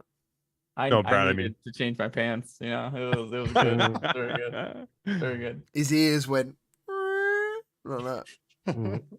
I was honestly shocked. Like this was the only moment for PSVR 2 that made my heart, like I felt my heart palpitate a little bit. So yeah. I love that. I love it. Do you know what? I was speaking to Mike the other day about VR and tech and stuff, and I said, there's always, being a content creator and stuff, there's a worry about being a niche. A number of times through my journey, people have been like, dude, VR gaming, it's not going to go anywhere. You're not going to blow up, blah, blah, blah. And I've seen a couple of people leave, and they've been right. They've gone from 28,000 subscribers, where I'm above them, and they're nearly hitting 500 now because they're not doing VR stuff. But if you're into tech, I can't think of many other platforms at the moment. One, that's enjoyable, and two, that has so many new things happening. Like, so many new VR headsets. I mean, there's people who throw shade on, not shade. I understand people saying, like, for example, I'm going to use Skeever as an example with Big Screen Beyond. I share his opinion of that headset. For me personally, I am like, I've got no need for that. It's just completely not viable for quite a few reasons. But if I was Brad and Mike, I'd be like, like, let's get on this thing. Do you know what I mean? You got HTC are back, with their XR Elite. Just so much stuff is happening. And then you got Apple, maybe eventually. Is Apple going to happen, Brad? Is it going to happen? Yeah, I do think it's going to happen, actually. I really do. Yeah. Like, all my supply chain friends are like, this thing's happening this year. Like, there's no way it's not. All the orders are made. But I want to continue what you're talking about, like, real quick. The one thing that really excites me about VR hardware, other than the fact that, like, there's constantly something releasing, is, like, so people who are tech reviewers usually, like, review these things every year. Yeah. And, like, it's the same technology we've always had. It's a display, a better camera, a better chip. And that's pretty much it, right? With XR, you have like freaking optics technology, you have chip technology, you have displays that are turning into chip technology that's not seen for any other medium. You have camera technology. You have everything is new. Like everything has to be recreated from the ground up just to make a like perfect XR headset. And it's like you're constantly learning something new. Compared to this is like, oh, it's gonna be like 20% faster next year. It's gonna have a little bit more megapixels next year. Like it's such a, if you're really like a tech nerd, VR really is like the coolest hardware to like obsess over, I think. So yeah. Agree. Update, guys. My second PlayStation just shipped. Yeah, I buddy. I'm just looking at my email and Yes. I'm like, holy crap! Now, but they haven't charged me yet, so I don't know. Maybe I'm Well, gonna that'd get be one for good, free. man. That'd be Free good. It's free. PlayStation. Man, now it went from none to 1 to 2. Heck The yeah. Will of D. Oh, crazy. I wonder It if does I- say mine's to on the have. move now, though, Wes. It is not just sitting there anymore. It does show mine on the move. The one I ordered Saturday is on the move. As of about 15 minutes ago, mine's still sitting still where it's been for days now. I want to check it again just because. I have Keep- no shipping thing yet. Keep in mind, these things are going to ship and during different days, depending on how close you are to the distribution center, right? They have to Right. time this so it doesn't show up early. Right. So- Exactly. Don't. Well, here's yeah, the thing. no. Roots. So these are coming from California. Assuming that they're all coming from the same place, of course. They might have different centers, but Mine's coming from Canada. Oh wow. it's Ontario, California. Look at it again. Oh, okay, never Mine mind. in Georgia. My distributions in Georgia. Oh, is it really in Georgia? Yeah. Okay. So maybe mine's coming from Georgia, and maybe that's why it hasn't started yet. But yeah, but my point is that I'm further away from California than Roots is, and his is on the way and mine's not. So Oh man, It is California. You're right. Old Dar, thank you ever so much for the $5 donation. He's asked, can PSVR 2 eye tracking and dynamic foveated rendering, eye tracking foveated render images of higher quality than the corresponding pancake version of a game? Great show. You might have to read that one to me, someone, because I think I got a bit confused there. I think no, because the point of foveated rendering is not to super sample where you're looking. It's usually to subsample everything outside of your region. So it's not like making things more clear. If that makes sense. No, Making other things less clear. yeah, so the idea is everything's focused on a particular point where it matters. So, yeah. Why is it doing this? So I have actually got an email. See? I have got an email. It says it's going to arrive between the 22nd and the 28th. That's awful. I know I've got one. It's crazy, but I'm still so hyped to get my own one. To do that, I completely wrecked the box. I know, right? You're gonna have to be more careful this Oh, time. it's so bad, man. Honestly, it is. I'll show you. It's really fucked. Like, it's in pieces. Oh That my looks god, like- you did. it looks like my PSVR 1 box. Gee. My My PSVR 1 box is in perfect condition. No respect. No respect. Oh, GT. I didn't mean it. Like, funny enough, I tried to open it really carefully. I'm really, actually, if you ask my wife, I'm terrible at anything that, let's get this right. Terrible at everything. I'm not very good at gentle stuff. Like, everyone always goes, "Oh, bull in a china shop." Do you know what I mean? So that's like literally been the thing that people said to me all my life is that. So yeah, when it comes to opening stuff, I'm a nightmare, dude. I'm a nightmare. Yeah, Ian Higton. Yeah, he did. He dropped his all over the desk. That was so funny. It seems like quite a few people did, man, opening that thing up. They didn't know how to open it, or they knew that there was a second box inside of the box or whatever. Yeah, and then PlayStation just do like a fucking magical version where they've got it and then poof, it's in two pieces. And I was like, no, it's not like that. It opens upside down. I don't know. It opens the right way, but you sort of have to turn it to think you're going to get it out. And it won't come out. And then it all falls out. Quay again, he's thank you for that $5 donation. Can you talk more about how dynamic render FOV increases FOV? I've not heard of that. It's upsetting gen after gen. It's the same FOV. It's clearly important for immersion. FOV is a. Anyone else want to elaborate on that? Yeah, dynamic foveated rendering doesn't change field of view. What it does is it will eventually make it so you could have a lot bigger of a display with less rendered on the sides and full resolution and still be able to keep up a decent frame rate, right? Because when you have an entire 200-degree field of view display going at like 4K at 90 Yeah. or 120 frames a second, like you need like a 6090, which doesn't even exist, right? So like A 6090. I'm just kidding. I'm just playing. Right? 69. But like you need a lot. You need a lot of beef behind that thing. So you know, we're gonna see the fact that like you can have bigger field of view and just not have to really render out the part that you're not looking at. So you'll be able to have a larger field of view without absolutely just destroying your system. You know, it's tough. Like Brad was saying, you know, Pimax has these massive headsets with these massive displays. This isn't what a lot of people want. We don't want these giant, like front heavy things, you know, on our face. We want to be able to be in VR for quite some time without having Yeah. to pull it off every 45 minutes, you know. So we're going to get there. It's just taking a little bit of time. This is all really complicated tech, and all of the pieces have to catch up with each other in harmony for all of this to happen. But eventually it Oh. will. And then maybe you won't know what reality is anymore. So. Mr. Lord, have you seen that, Brad, from Mr. Lord Beavis? About Wait, Meta what? just made a deal to bring the Quest 2 to That's- China.